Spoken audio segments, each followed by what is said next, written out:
kerja, aku sangat bekerja keras karena aku tahu beban aku tuh banyak dan banyak yang bergantung sama aku. Jadi daripada aku berlarut-larut dalam kesedihan, nangisin laki-laki siapapun itu, mendingan aku tuh berkarya.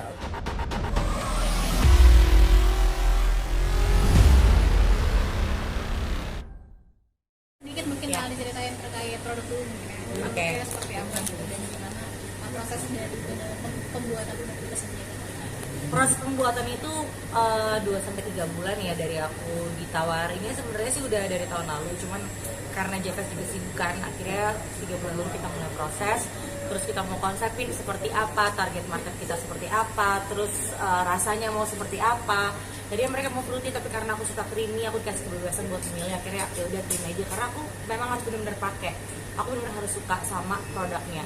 Karena kalau diajak collab, itu emang harus benar-benar aku tuh cinta sama produknya, biar benar-benar tuh marketingnya juga dari hati, bukan aku nipu audiens. Ini kan produk yang memang kakak buat sendiri untuk berdasarkan pengalaman pribadi aja. Ya. Tapi mungkin ada testing dari orang-orang terdekat nggak sih, bisa responnya seperti apa? Ada waktu itu aku pas meeting juga lagi ada Ai, lagi ada Fadli, lagi ada Haris Firza. Terus aku tanya ke mereka juga, mereka bilang iya enak banget, kayak enak banget. Jadi sempet tanya sama teman-teman juga gitu.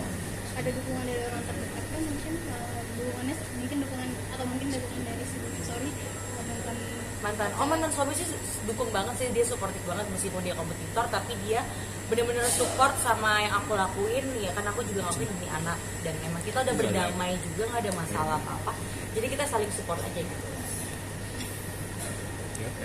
Masuk. kalau mungkin dari mantan suami turut kalau misalnya mantan pacar yang sebelumnya mantan pacar yang sebelumnya juga masih sangat support kok. Kemarin aku ulang tahun, dia juga pas jam 00.00 dia langsung telepon, tapi kan aku kan disurprisein sama banyak orang tuh, aku nggak tahu sama sekali. Aku kaget juga, jadi apa namanya, aku nggak angkat teleponnya, tapi dia masih, aduh bentar dulu, ini copot boleh nggak? Aduh ya. Jadi terus dia cepet chat juga, dia kasih selamat ulang tahun, enjoy your birthday. Terus tadi malam juga jam 2 pagi gitu, kayak tumben dia belum tidur ya. Dia reply story aku kayak happy birthday, you deserve to be happy, kamu berhak buat bahagia. Dia emang bener-bener sweet banget sih. berarti ini tulisannya barengan sama hari ulang tahun kakak hari ini apa gimana? Aku 2 hari lalu kan ulang tahun aku. Harusnya acaranya pas tanggal 7, cuman kita nggak dapet venue-nya, jadi kita adain tanggal 9. Berarti ini perusahaan ini menjadi cara kamu untuk lebih bahagia dari maksudnya masalah cinta-cintanya gitu sebenarnya. Iya, kebetulan juga nih ya, aku tuh emang pas tahun lalu juga aku abis cerai tuh aku nggak lama launching parfum juga. Jadi emang aku tipikal orang, aku emang hustle banget, aku tuh suka banget kerja, aku sangat bekerja keras karena aku tahu beban aku tuh banyak dan banyak yang bergantung sama aku. Jadi daripada aku berlarut-larut dalam kesedihan, nangisin laki-laki siapapun itu, mendingan aku tuh berkarya. Lebih baik aku menghasilkan, karena dunia itu tidak berhenti ketika aku sedih. Dunia itu tetap berjalan dan semua itu tetap memerlukan biaya-biaya kayak, dan aku kan nggak ada yang aku andalkan. Aku bener-bener sendiri, aku tulang punggung keluarga juga. Jadi aku bener-bener ngandelin diri aku sendiri, jadi nggak ada waktu buat bersedih lama-lama.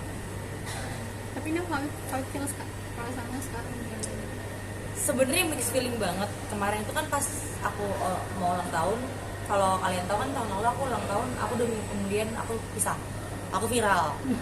Nah itu aku ada trauma tersendiri sebenarnya sama ulang tahun aku, dan emang kemarin tuh udah sempet nangis terus apa segala macam, sampai aku kan nggak mau disurprisein sebenarnya, tapi ternyata orang-orang yang sayang sama aku banyak banget. Aku juga nggak nyangka kok aku berbuat apa ya sampai I deserve, aku tuh bisa dicintai sama orang segitu banyak. Akhirnya aku disurprisein, terus aku happy banget, sehari 3 kali tiap lilin. Jadi nggak berhenti disurprisein kayak happy birthday. Ya sekarang overwhelmed, ada sedihnya juga, ada karena tahun ini kan semua berubah. Aku udah balik lagi jadi single mother, aku udah sendiri lagi, tapi aku mau fokus aja sama orang-orang yang sayang sama aku, sama anak-anak aku, dibandingkan sama kehilangan. Apalagi apa sih pas dari siapa aja kak? Rame sih, ada Fuji, ada Mbak Shandi, Mas Gilang, terus ada Fadli, Beka, Aan, terus ada Tasya Revina sama suami. Banyak sih, aku kaget banget sih, itu beneran aku kayak jam 12 kayak kalau lagi nangis ya, makanya tuh di videonya kan mataku bengkak banget, sembab banget, tiba-tiba kayak happy birthday, terus kayak rame banget, nggak nyangka sama sekali karena aku udah wanti-wanti tolong jangan surprisein, gue mau refleksi diri aja deh nih, ulang tahun mau merenung, nggak mau hai gembar-gembor, nggak mau. Tapi ternyata mereka sayang banget sama aku, mereka pengen bikin aku happy, jadinya tuh mereka kayak gitu. Makna apa di umur yang sekarang ini sama makna ulang tahunnya? Maknanya adalah ternyata hidup itu berat ya. Makin dewasa makin banyak masalah. Tapi emang ya udah, hadapi aja, jalanin aja. Jangan fokus sama yang bikin sedih, jangan fokus sama yang bikin sakit, fokus ke hal positif aja. Tuh, jangan terlalu lama-lama terbenam dalam kesedihan. Kalau boleh tahu penyebabnya apa sih Mbak? Hah? Penyebabnya apa? Apa tuh? Putus itu sebenarnya gini, beda visi sama misi aja sih sebenarnya. Beda apa ya, kecepatan dalam hidup bedanya tuh vital banget, sampai aku tuh merasa wah kayaknya ini kalau dilanjutin gue nggak bisa nih, karena itu kan saya tuh di bawah 20%, aku tuh otaknya tuh bisa banget ngukur. Kan aku sebenarnya udah beda agama, dan sebenarnya itu aku nggak masalah, itu aku udah toleran banget deh, karena dari aku juga tahu aku beda agama. Tapi makin kesini kan bisa makin sayang ya, makin sayang, terus ekspektasi dari keluarga juga besar. Orang tua aku udah suka banget sama Marcel, udah sempat ketemu juga kan kemarin pas pulang ke Manado. Terus anak-anak juga udah suka sama dia, terus anak-anaknya juga udah dekat sama aku. Jadi sedangkan aku ini sama dia tuh lagi banyak berdebat terus belakangan ini. Terus aku merasa kayaknya aku nggak bisa lagi deh kalau harus kayak gini terus, kayak energi aku tuh nggak bisa untuk aku habiskan untuk sesuatu yang menurut aku tuh kansnya tuh sangat kecil. Jadi ya kita putus baik-baik juga, kita mencapai kata sepakat, kita udah nggak bisa lagi dan nggak ada berantem atau apa sih. Perdebatan apa sih yang pada akhirnya kalian? Perdebatannya apa ya? Detailnya apa ya? Gak bisa sih aku kasih tahu Mas. Mas kan tahu saya tidak pernah mengubah masalah pribadi di sosial media. Tapi kalau anak-anak itu sebenarnya nggak ada masalah sih. Anak-anak kan ada masalah, lingkungan sekitar juga.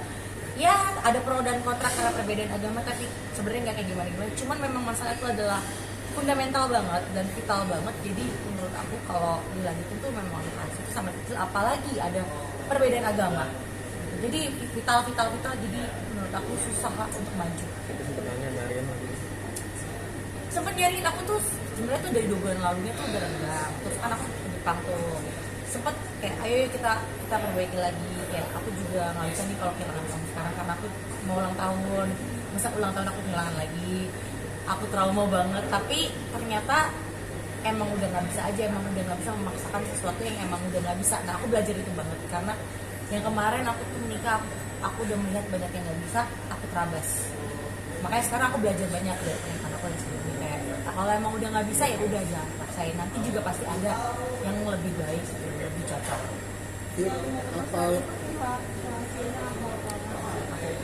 Aku yang enggak gini, memang kita udah sadar kita sama-sama emang gak cocok, tapi yang akhirnya bisa tegas untuk kayak kita udah nggak bisa, itu aku yang ngomong duluan, tapi nggak dengan berantem ya, emang dengan ngobrol biasa, kayak kita udah nggak bisa deh, maaf banget ya, kayak emang nggak bisa.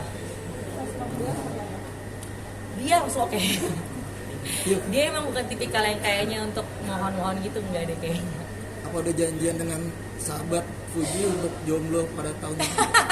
Sama. Iya bener lagi, padahal tadi aku udah happy kan kalau jomblo ya, aku ya punya pacar, sekarang gantian nih aku yang bucin. Tapi ternyata emang kita harus bareng-bareng jomblo mengarungi dunia ini, jadi ya udah nggak apa-apa, yang penting tetap ada Fuji. Apa ada yang lain? Hah? Apa ada yang udah ada yang lain? Enggak, kayaknya masih belum dulu ya, maaf banget belum dulu. Aku sekarang fokus aja nih sama diri aku sendiri, fokus aku mau ngeluarin produk-produk juga, terus fokus sama anak-anak aku juga. Jadi lebih baik aku arahin fokus ke situ, karena patah hati dalam 2 tahun berturut-turut itu tidak enak rasanya guys. Gitu. Ada lagi yang mau ditanya?